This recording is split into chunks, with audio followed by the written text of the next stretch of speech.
Papasok ka? Opo, Nay. Ay, Nay, alis na po ako. At saka Kalisa, pakilaban yung isang kong yun ng perme.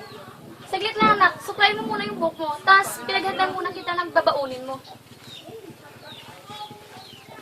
Salamat, Nay.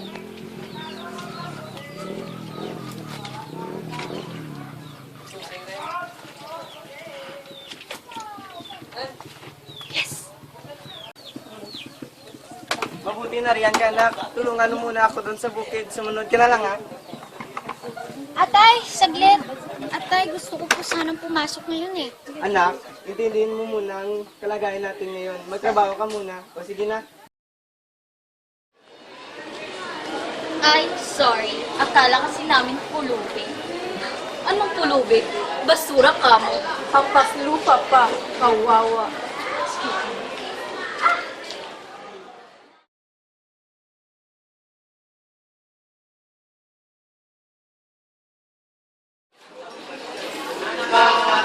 Hindi ka lang pala kapasok ng pulubi. Lang pa pa.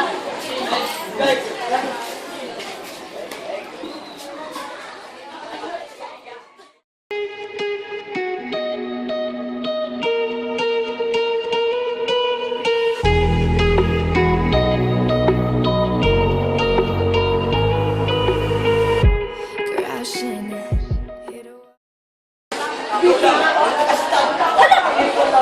Tisha, sorry talaga. Alam mo, Carissa, kayo mga kasulong patiliton na mahihirap, mga ingitera kayo. Kaya dinadaanan na lang sa aksidente ang inggit nyo. Bakit mo naman magsalita, Tisha? Sorry about it, ha? Sorry, ha? Carissa pa ang sorry mo, Carissa. Nagdamit ang husband mo.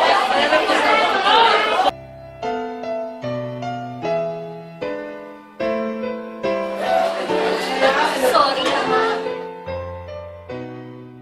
Tigas talaga ng ulong bata ka, no? Di ba sabi ko sa'yo kanina, huwag ka muna pumasok at tulungan mo muna ako doon sa bukid.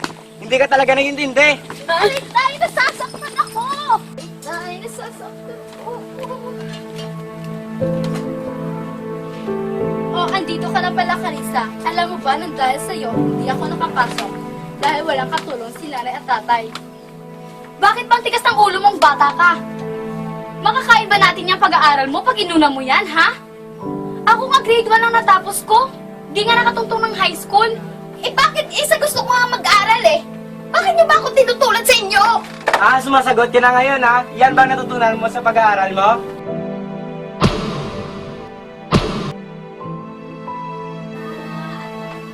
Ang sakit naman ng katawan.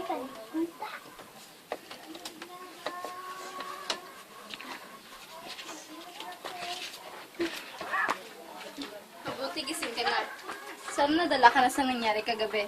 At saka pala, Carissa, sabi ni tatay pumunta ka daw ng bukid. Saglit, Cora. Bakit mo ginawa yun kagabi? Yung alin, yung paglalakwatsa at pag-iwas mo sa gawaing bahay? Alam mo, Carissa, huwag mo isisi sa akin yung nangyari sa iyo kagabi. Dahil yan sa katigasan ng ulo mo, kaya nangyari yan sa iyo.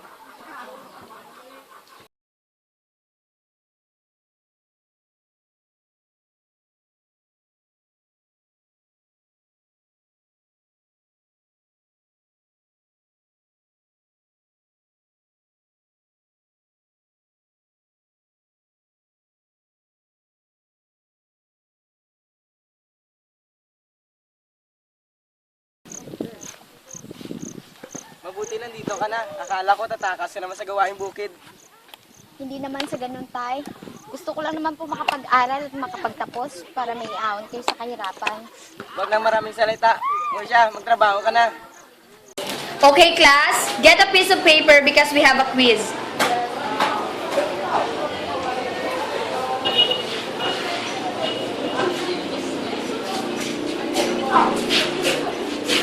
Hoy, pulubi, pag-isagutan nga to. Tingin ka ba? Tingin ka ba, ha? Amin na yung papel mo?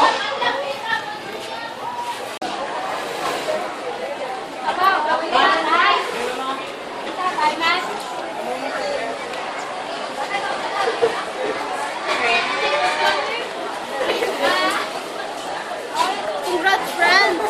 Ang talino mo talaga. Salamat, Elise!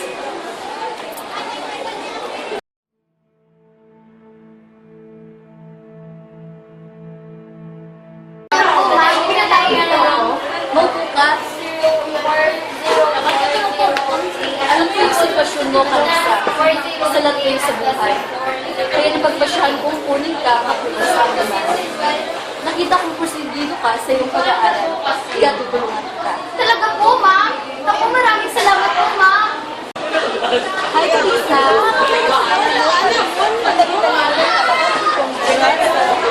Tara na, guys. Bye, Kalista.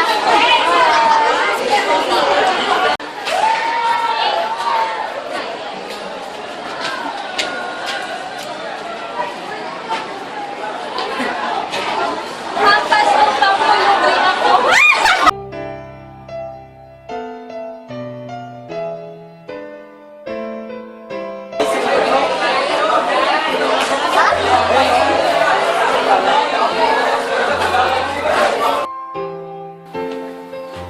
Magandang gabi, Nay.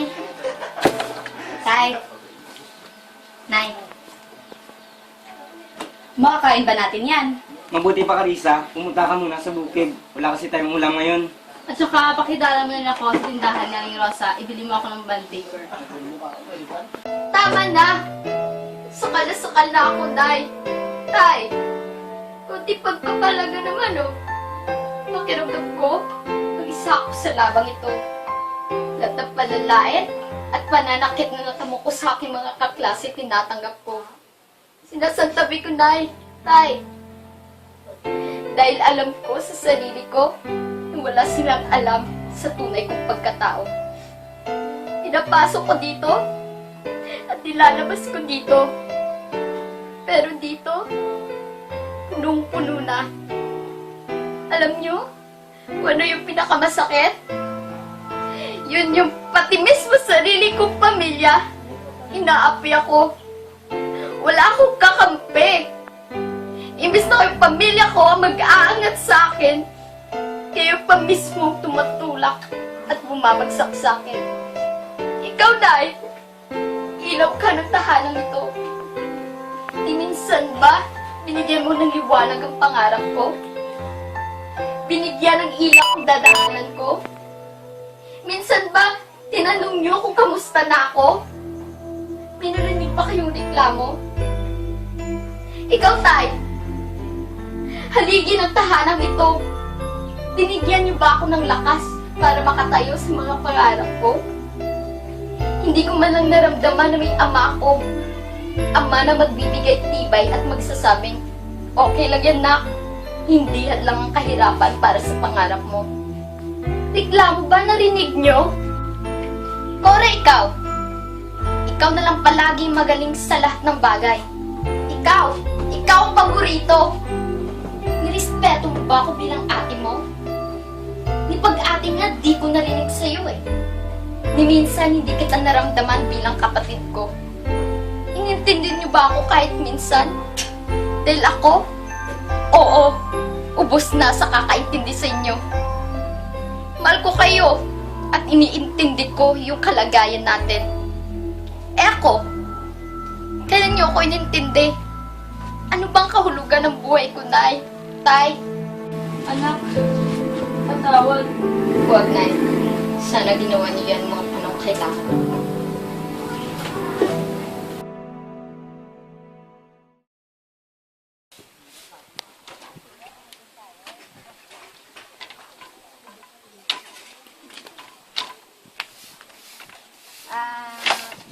Nay. Tay. Pasensya na po sa nangyari kagabi. Pero buo na po yung desisyon ko. Ipagpapatuloy ko po yung pag-aaral ko. Ako'y mag-alala. Nagtatrabaho po ako kasabay ng pag-aaral. Nag-offer po kasi ng trabaho yung guro ko. At doon na daw raw ako titira sa kanila. Pero huwag po kayo mag-alala. Sisikapin ko pong dumalaw dito tuwing Sabado at Linggo. May magagawa pa ba kami? Nakadesisyon pa lang. Sana hindi ka na bumalik. Sana, Cora, magbago ka na. Ingat kayo dito, ah.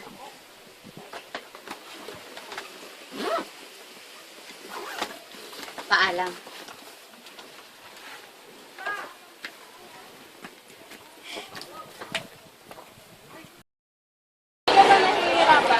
Ano ka ba? Alam mo naman yung sitwasyon ko, di ba? Sanay na ako. nagpapasalamat ako na may kaibigan pa ako eh. Kaibigan na handang makiramay. Salamat ha.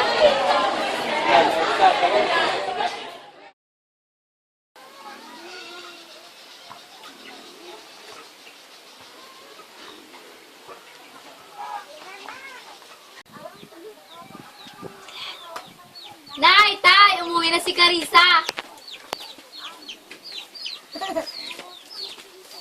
Napaaga at ang uwi mo. Martes pa lang ngayon ha. May regalo po ako sa inyo, Nay, Tay. Ano to? Isang papel? Isa po yung list ng mga estudyanteng nakapagtapos ng pag-aaral, Nay, Tay. Graduate na po ako, Nay, Tay! Hindi mo lang ba kayo masaya para sa akin? Sa bagay, pumunta lang naman ako dito para ipaalam sa inyo na sa Lunes na po pala yung graduation day namin. Sana po pumunta kayo. Yes! Graduate na kami! Congratulations! Congratulations!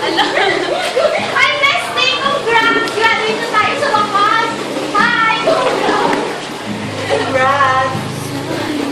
Ay, salamat sa wakas! Graduate na rin tayo! Larissa, yung pamilya mo.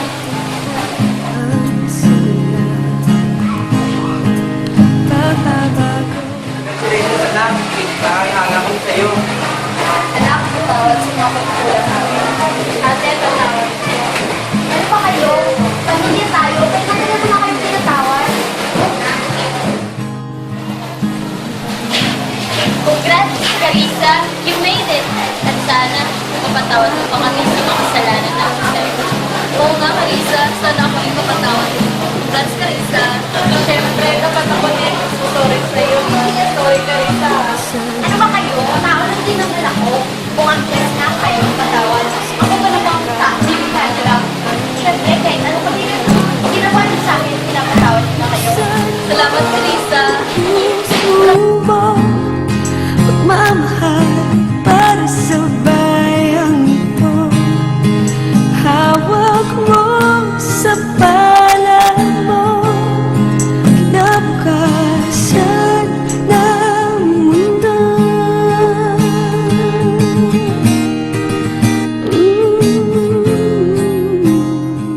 Ang kahirapan ay hindi hadlang sa pag-aaral.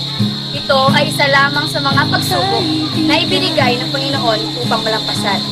Kinakailangan lamang natin na pagpupursige at iwala sa sarili.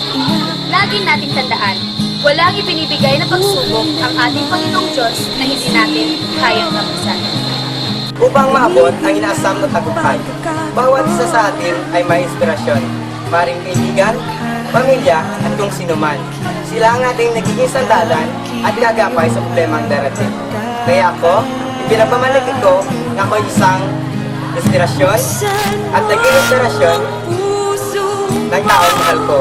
Kasihan ko ang parang estado sa buhay para mapag-aral ng isang tao, kundi sa pagpupursige na makapasok sa palat.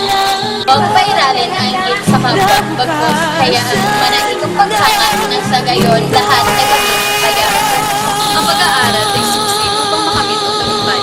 Ito rin ang daan tungo sa magandang kinabukasan. Ang natutunan ko sa ginawa naming film ay dapat mahalagahan natin ang ating pag-aaral. Anumang maging hadlang ay dapat maging matatag tayo sa pagharap nito. Pag-aaral ay isa sa pinakamalagang bagay sa buhay ng tao. Ito ang isang bagay na hindi mananakaw at pwede nating ipagmalaki. Kaya sa lahat ng mga kabataan nag-aaral ngayon, sana'y palagan niyong Pag-aaral ay napakahalaga. Hindi basihan kung ano magkamang pwesto. Ang importante ay may natutunan ka. At ito'y iyong nasa sa Ang pagiging si Carissa ay masasabi kong napakahirap. At bilang si Carissa sa pelikulang ito na may paniniwalang ang kahirapan sa buhay ay hindi hadlang upang maudlot o maputol ang iyong mga pangarap. Gaano man kahirap o kabigat ang iyong mga pinagdaanan, marami mang taong tutol dito kung ikaw ay porsigido at determinado, lahat ng ito ay iyong malalampasan. Always remember, everything happens for a reason, and God's always there for our side to guide us in every challenge we encounter.